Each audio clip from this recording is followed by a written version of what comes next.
안녕하세요. 오늘은 제과 이론에 대해서 설명하도록 하겠습니다. 제과하기 전에 앞서서 우리가 흔히 알고 있는 카스테라는 과연 제빵일까요? 제과일까요? 우리가 생일이나 기념일에 즐겨 먹는 케이크, 그 케이크 속에 들어있는 스펀지도 과연 제빵일까요? 제과와 제빵의 차이는 이스트와 발효의 유무에 따라서 제과인지 제빵인지 결정이 되는데요. 그렇다면 카스테라와 케이크 속의 이 시트는 이스트가 들어간 걸까요? 카스테라는 오로지 계란의 기포성에 의해 부풀려져 구워진 케이크라고 할 수 있어요. 이렇듯 제과 제빵을 하기 전에 이게 제과인지 제빵인지 정확하게 아는 것이 중요하겠죠. 오늘은 제과의 반죽법에는 어떤 것이 있고 어떻게 나뉘어졌는지 알아보도록 하겠습니다. 아무래도 제과에는 쿠키도 속해 있고 케이크, 파이, 타르트 등등 제빵보다는 범위가 넓기 때문에 나뉘어지는 것도 많고 제빵보다는 좀 복잡하다고 할 수 있겠지만 정확한 의미만 안다면 그렇게 어렵지는 않습니다. 자, 그럼 시작하겠습니다. 자, 일단은 반죽형과 거품형 그리고 시폰형 이 세 가지로 나뉘어지는데요. 세부적인 내용은 조금 이따 설명을 드릴 거고요. 일단은 어떤 건지 보도록 할게요. 반죽형 반죽법이란 필수 재료가 있어요. 보통 제과에서의 필수 재료는 밀가루, 설탕, 계란 이 세 가지가 필수 재료라고 할 수 있습니다. 앞에 글자를 따서 밀설계라고 할 수가 있겠죠. 밀설계. 보통 밀설계라고 많이 불러요. 이제 소금 같은 경우는 가끔씩 안 들어가는 경우가 있어서 필수 재료라고는 할 수 없지만 밀설계 이렇게 하는데 반죽형에는 밀설계 말고도 고체 유지가 있다. 고체 유지 뭐가 있을까요? 유지, 버터나 마가린, 고체 유지. 그쵸? 식용유 이런 게 아니라 고체 유지. 요게 필수 재료가 됩니다. 반죽형 반죽법에는요. 유지가 중심이에요. 얘가 반드시 들어가야 됩니다. 얘가 정말 중요한 부분을 차지하고 있어요. 유지가 중심이다. 그래서 유지가 많이 들어갔기 때문에 반죽 자체가 무거워요. 그만큼 좀 더 부드럽고 촉촉하긴 하겠죠? 근데 무겁다. 자, 방법에는 크림법, 블렌딩법, 1단계법, 설탕물법이 있는데 요건 다음에 제가 바로 그 다음에 설명드릴 거고요. 자, 거품형 반죽법은요. 밀설계가 끝입니다. 필수 재료 밀설계. 근데 계란이 중심이 되는 거예요. 계란이 중심이다. 그래서 이 반죽은요. 좀 가벼워요.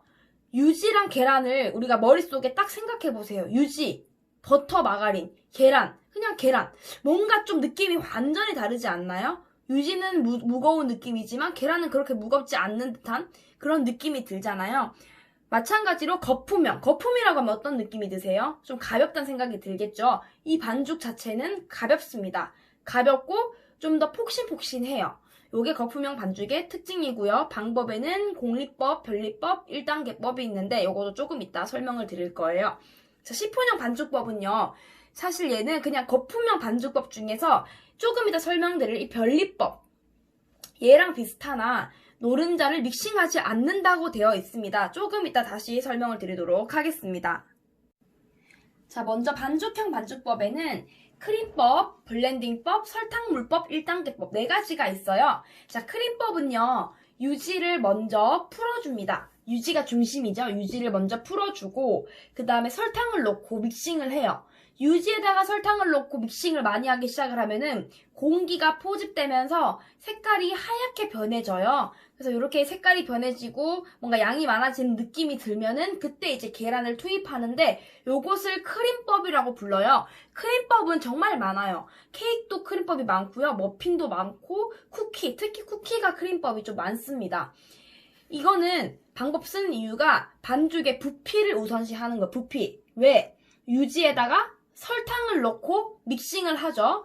설탕을 넣고 믹싱을 하면은 얘가 믹싱하는 동안에 공기를 포집하면서 점점 양이 많아지는 겁니다. 그래서 부피를 우선시한다라는 거예요. 크림법으로 반죽을 만들면 이거는 오븐 속에서 많이 팽창을 하게 됩니다. 제과를 할 때 우리가 빵에는 이렇게 생긴 뭔가 옷자로 생긴 요 도구, 이걸 후크라고 하죠. 후크. 요거로 빵을 치고 제과에서는 요렇게 뭔가 거품기처럼 생겼어요. 요걸 이제 휘퍼라고 하는데 요걸로 제과를 보통 해요. 요걸로 우리가 믹싱을 계속 돌리게 되면은 공기가 바깥에는 차가운 공기가 그 반죽 속으로 들어가게 돼요. 그러면 점점 이렇게 공기가 들어가면서 양이 많아지기 시작을 하는데, 실제적으로 크림법을 하실 때 유지에다가 설탕을 넣고 믹싱을 했더니 설탕 색깔이 아니라 유지 색깔 자체가 점점 하얘지는 것을 느껴질 수가 있습니다. 그래서 실제로 이제 실기 배우시는 분들은 아실 거예요. 계속 돌렸더니 색깔이 뭔가 많이 하얘졌다라는 걸 느끼실 텐데, 이거를 저는 어떻게 비유를 하냐면 풍선에 좀 비유를 해요. 빨간 색깔 풍선이 있어요. 빨간 색깔 풍선에 우리가 공기를 넣습니다. 그럼 이 빨간 색깔 풍선이 무슨 색으로 변하죠? 완전히 빨갛진 않잖아요. 점점 얘가 분홍빛으로 살짝 변하기 시작을 하죠. 왜? 공기가 들어갔기 때문에. 마찬가지예요. 크림법도 휘포로 믹싱을 하는 동안에 공기가 들어갔기 때문에 색깔이 연하게 변한다는 거죠. 이게 크림법이에요. 자, 그리고 블렌딩법 볼게요. 자, 블렌딩법은요, 유지에다가 설탕을 넣는 게 아니라 가루를 넣어요. 가루를 넣으면 얘가 뭐 믹싱 자체가 되진 않겠죠. 그래서 얘를 가루를 피복한다라고 하는데, 사실 믹싱이라는 말보다는 가루를 피복한단 말이 더 어울립니다. 가루를 피복해서 만드는 방식이 있는데, 요거는 부피를 우선시하지 않아요. 반죽의 유연감, 가루가 먼저 들어갔기 때문에 반죽이 좀 더 부드럽습니다. 자, 블렌딩법은 지금 기능사에는 사라졌지만 재작년까지인가 있었어요. 요거는 데블스 푸드 케이크라고, 데블스 푸드 케이크. 지금은 사라진 메뉴예요. 근데 2년 전, 3년 전에는 요 데블스 푸드 케이크, 악마의 케이크라고 해서 이제 코코아 가루랑 넣고 막 하는 블렌딩법으로 제조하는 진짜 딱 24가지, 25가지 그 제과 기능사 중에 하나가 들어있었어요. 요게 사라져서 지금은 모르실 수도 있겠지만 데블스 푸드 케이크는 블렌딩법으로 한다라는 거죠. 자, 그리고 세 번째, 설탕물법. 설탕물법은요, 말 그대로 설탕물을 타는 거예요. 비율은 설탕 2대 물 1 비율로 이제 설탕물을 만들어서 거의 액당처럼 사용하는 거예요. 액당처럼 액당을 제조해서 사용을 하는데, 자, 균일한 색상을 낼 수 있는 이유는 우리가 설탕을 넣을 때 한 곳에 설탕이 뭉칠 수가 있겠죠. 뭉치는 거를 방지하고 액당을 뿌려주기 때문에 얘가 당이 골고루 다 퍼지니까 색상 자체가 균일하게 날 수가 있습니다. 자, 설탕물법은요, 균일한 색상을 내기 때문에 대량 생산에 많이 이용을 하는데, 마트에 판매하고 있는 그 케이크들 있잖아요. 그 카스테라나 이런 것들이 다 색깔이 일정한 이유는 다 그런 공장에서 들어왔기 때문인 거예요. 설탕물법을 사용한 공장에서 들어왔기 때문이다. 자, 그리고 1단계법은요, 모든 재료를 다 넣습니다. 그냥 다 넣어요. 그냥 모든 재료를. 우리 제빵에서 스트레이트법처럼 모든 재료를 다 넣고 혼합을 하던 믹싱을 하던 모든 재료를 투입한다라는 거예요. 근데 사실 모든 재료를 한 번에 넣고 하려면은 조금 이게 반죽이 될까 말까 좀 하잖아요. 그래서 단계별로 넣는다고 해서 1단계법을 다른 말로 단단계법이라고 합니다. 단단계법.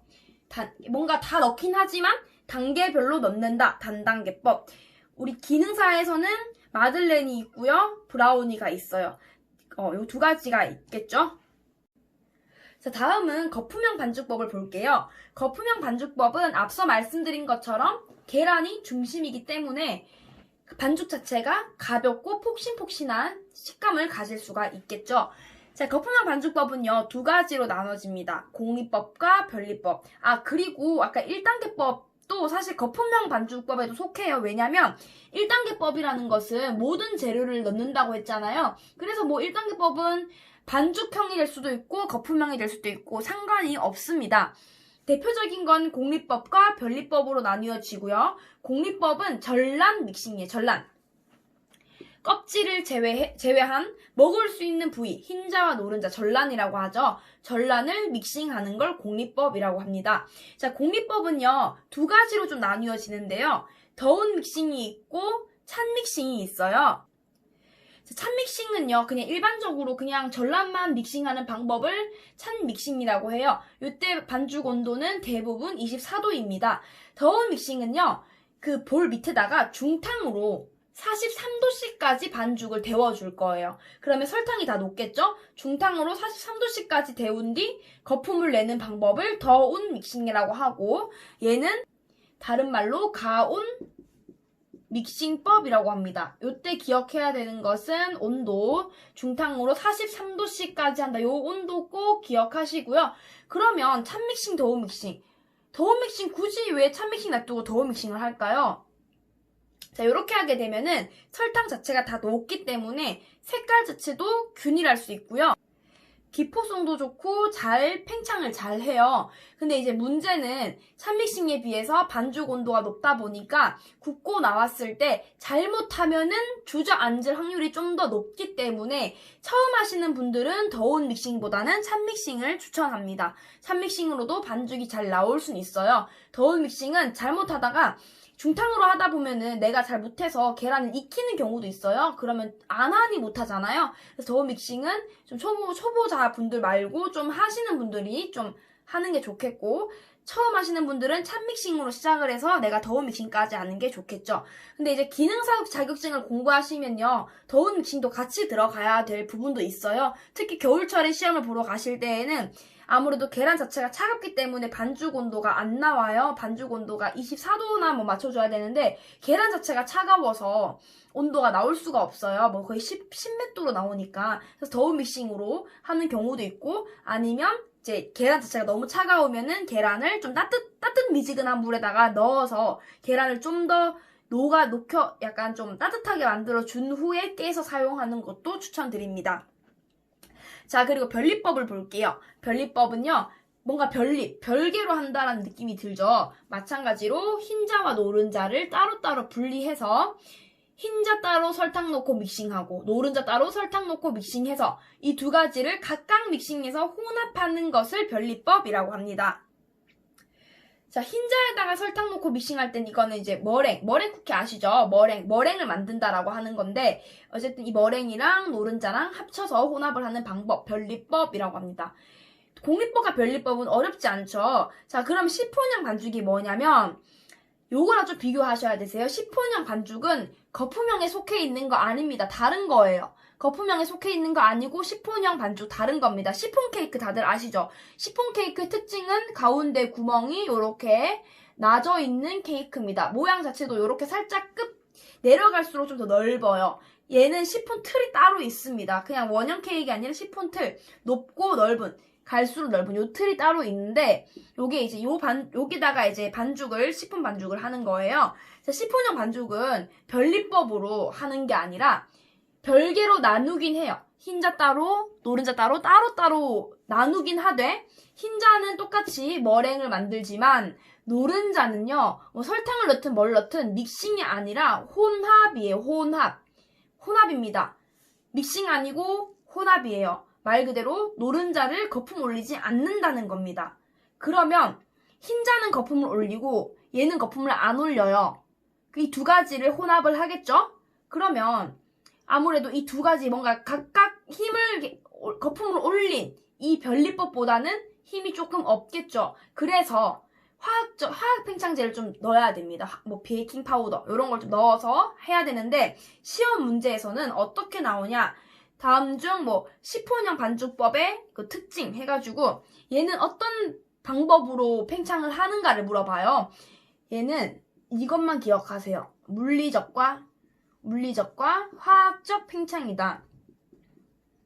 다른 거는 사실 이제 계란의 기포성에 의해서 팽창을 할 수 있겠지만, 시폰형은 나눠놓고 흰자의 힘으로 팽창하긴 어렵습니다. 흰자의 힘으로 팽창하는 것은 물리적, 좀 더 이제 화학 팽창제의 힘을 넣어서, 이제 노른자는 혼합이니까 BP 같은 걸 넣어서 하는 것을 화학적, 물리적과 화학적의 팽창이 바로 시폰형이다. 다르게 말해서 문제가 물리적과 화학적 팽창을 같이 하는, 물리적과 화학적 팽창으로 인해서 뭐 팽창하는 뭐 그런 케이크 뭔가, 그런 시폰 케이크가 되겠죠. 시폰형 반죽 되는 거고요.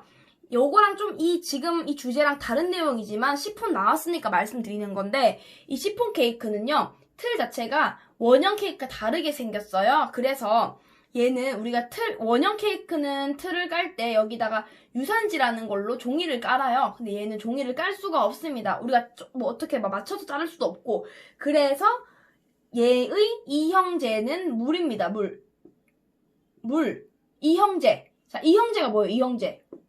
뭐 3형제, 4형제 이런 게 아니에요. 이형제라고 하는 것은 윤활유 같은 거예요. 좀 그 빵이랑 틀이랑 잘 떨어지게끔 하기 위해서 발라주는 걸 이제 이형제라고 하는데, 보통 기름칠을 한다고 생각을 하잖아요. 근데 시폰 케이크 틀에는 무조건 물을 뿌리셔야 돼요. 물을 뿌려서 얘를 뒤집어 놓든 뭐든 물을 뿌려서 물이 이형제가 돼야 됩니다. 시폰형은요, 물 말고 만약에 기름칠을 했어요. 내가 모르고 기름칠을 하고 반죽을 구워버렸어. 그럼 반죽 자체는 얘가 가벼워야 되는 반죽이 기름이 들어가 버리니 겉에가 딱딱하게 튀긴 것처럼 나올 수가 있고, 색깔도 겉에가 진하게 나올 수가 있어요. 그래서 기름은 적합하지가 않다. 이형제로는 물이다. 시폰형 반죽 이형제 물 꼭 기억을 하셔야 됩니다. 그런데 시폰형 반죽, 시폰 케이크만 외웠다가 될 일이 아니에요. 시폰 케이크 말고 혹시 엔젤 푸드 케이크라고 들어보셨나요? 엔젤 푸드 케이크. 자, 엔젤 푸드 케이크는요, 얘도 이제 흰자만 이용해서 만드는 뭐 시폰은 아니에요. 흰자로 이용해서 만드는 케이크인데, 이 엔젤 푸드 케이크도요, 요 시폰 틀에다가 굽기 때문에 가끔씩 뭐 이형제가 물이어야 되는 뭐 케이크는 1번 뭐 시폰 케이크 뭐 2번 뭐 버터 스펀지 나왔을 때 시폰 케이크가 있으면 정답이 맞지만, 아무리 보기를 찾아도 시폰 케이크 없다. 근데 엔젤 푸드 케이크는 있다. 그럼 엔젤 푸드 케이크가 정답이 되는 겁니다. 요거 혼동하지 마시고 시폰형 반죽, 시폰 케이크, 엔젤 푸드 케이크 같이 외워서 묶어서 외워주시면 되겠습니다.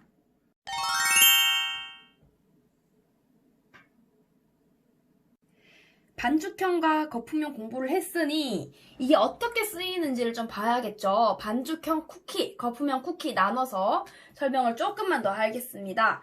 반죽형 쿠키는요, 3가지가 있어요. 드롭, 스냅, 쇼트브레드가 있는데 요거 외우는 것도 어렵지 않습니다. 드롭. 뜻 아시나요? 떨어지다. 드롭. 떨어지다라는 거예요. 즉 짜는 형태로, 짤주머니 짜는 형태로 할 수 있는 이유는 수분 함량이 많기 때문인 거예요. 가볍고 짜기 편하기 때문에 드롭 쿠키인 건데, 수분 함량이 많다는 거는 밀가루, 설탕, 계란 중에 계란 함량이 많다라는 겁니다. 계란 함량이 많은 드롭 쿠키, 떨어지다, 짜는 형태, 수분 함량이 많다, 계란 함량이 많다. 그래서 얘는 부드럽구나, 소프트 쿠키라고도 한다. 그리고 스냅 쿠키는요, 드롭보다는 적은 수분이고요, 약간 짜는 형태보다는 밀어펴는 형태로 많이 사용을 해요. 스냅 쿠키는 다른 말로 슈가 쿠키. 슈가 다 아시죠? 설탕. 그러면 스냅 쿠키는 설탕 함량이 좀 많은 쿠키구나 로 외우시면 되세요.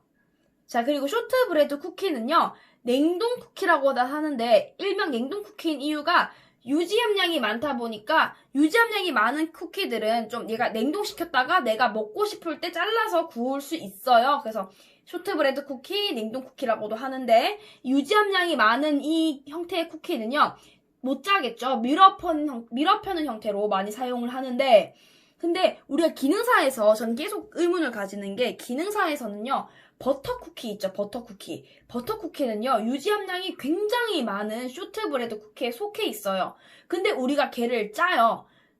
짤 수 있어요. 물론 짤 수는 있습니다. 여기서 짜는 형태다, 밀어펴는 형태다 하는 것은 이런 형태로 많이 쓰인다는 거지 꼭 이렇게 한다라는 건 아니에요. 그래서 버터 쿠키는 짤 수 있어요. 그 대신 좀 반죽을 좀 더 적당하게만 넣어서 짜면 됩니다. 너무 많이 또 짤주머니 넣어버리면 짤 때 손 덜덜 떨리는 거 아시죠? 그게 다 유지 함량이 많아서 그러는 거니까 주의해서 짜시면 되겠습니다. 이 3가지를 이렇게 분리시키면 돼요. 드롭 쿠키는 떨어지다, 짜는 형태의 계란 함량이 많다. 소프트 쿠키, 스냅 쿠키는 드롭보단 적다. 슈가 쿠키니까 설탕 함량이 많구나. 그리고 쇼트브레드는 냉동시킬 수 있는 이유는 유지 함량이 많기 때문. 요렇게 외워주시고, 자, 거품형 쿠키를 봤을 때 거품형 쿠키는 2가지로 나눌 수 있습니다. 스펀지 쿠키와 머랭 쿠키. 자, 머랭 쿠키는 뭐 다들 아시죠? 우리 즐겨 먹잖아요, 머랭 쿠키. 흰자로 믹싱해서 만드는 머랭 쿠키인데, 대표적으로 머랭 쿠키는 우리가 마카롱이 있고 다쿠아즈가 있어요. 마카롱과 다쿠아즈. 요게 머랭 쿠키에 속해 있고요. 스펀지 쿠키는 혹시 핑거 쿠키라고 들어보셨나요? 핑거 쿠키. 요것도 한 7년에서 10년 전에 제과 기능사 메뉴였어요. 핑거 쿠키. 요것도 이제 전란을 믹싱해서 만드는 건데, 옛날에 이제 베스킨라빈스의 아이스크림 그런 옆에 보면은 왜 아이스크림 옆에다가 쿠키 따다다다 울타리 마냥 붙여가지고 파는 그 쿠키 있잖아요. 뭔가 설탕 뿌려져 있고 그게 이제 스펀지 쿠키예요. 스펀지 쿠키. 그래서 스펀지 쿠키는 전란을 믹싱하는 거고, 그냥 핑거 쿠키라고 생각하시고, 지금 모를 수도 있어요. 핑거 쿠키라고 생각을 하시면 되고, 머랭 쿠키는 뭐 다들 아시니까 이렇게 외우시면 되는데, 이때 중요한 거는 이걸 외우실 때 이렇게 좀 나눠서 외우셔야 돼요. 반죽형에 요 3가지가 있고 거품형엔 요 2가지가 있다라고 해야 되지, 그냥 달달달 외워버리면, 이것만 외워버리면 요게 거품형인지 요게 거품형인지 기억이 안 나요. 실제적으로 문제에서는 이렇게 나올 수가 있어요. 다음 중 거품형 쿠키로 알맞은 것은, 자, 다음 중 거품형 쿠키로 알맞은 것은 쉽죠? 이 2가지만 뽑으면 되니까. 1번 스냅 쿠키. 자, 2번 소프트 쿠키. 3번 스펀지 쿠키. 4번 쇼트브레드. 자, 답은 뭐예요? 다음 중 거품형 쿠키는 스펀지, 얘잖아요. 근데 시험장 가시면 꼭 실수를 하시는 게, 스펀지가 여기 있는데 뭔가 소프트라는 이 말도 되게 거품형 같은 거야. 그래서 2번을 뽑는 경우가 있어요. 그래서 이거 절대 혼동하지 마시고 외우실 때는 딱 나눠서 드롭, 요렇게 제가 아까 알려드린 거 있죠? 그런 식으로 외워주시면 되겠습니다. 더 나아가서 공부하실 건 없어요. 요거는 이걸로 끝! 이렇게 외우시면 되겠습니다. 자, 오늘은 여기까지였고요. 다음 시간에도 계속해서 제과이론 이어집니다. 감사합니다.